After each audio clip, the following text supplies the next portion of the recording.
Maintenant que le laboratoire est terminé, on va procéder à la fermeture des cylindres. Question de ne pas laisser de pression sur les régulateurs.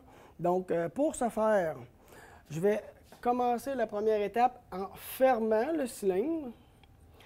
Et une fois que ça c'est terminé, je vais vider la pression qui s'est accumulée dans le régulateur. Puis pour ce faire, tout ce que j'ai besoin, c'est de retirer la tubulure. Donc, il y a une petite bague ici. Ce que j'ai besoin, c'est de pousser sur la bague et de tirer la tubulure. Ça va faire un petit bruit, là, mais c'est ce qui nous permet de vider la pression. Donc, on voit, les aiguilles sont revenues à leur valeur initiale qui était 0. Et maintenant, je retire la pression sur le diaphragme. Donc, je l'ai faite pour le cylindre d'oxygène. Je vais la répéter pour les autres cylindres.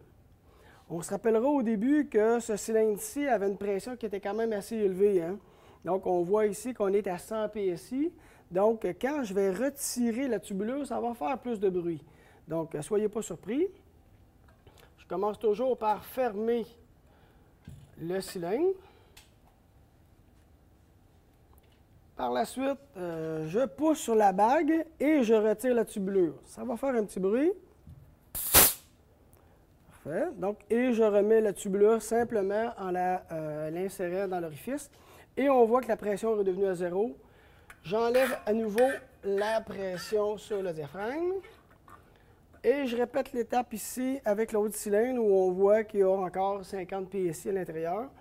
Donc, je ferme le cylindre et je retire la tubulure en appuyant sur la petite bague blanche d'une main et en tirant avec l'autre.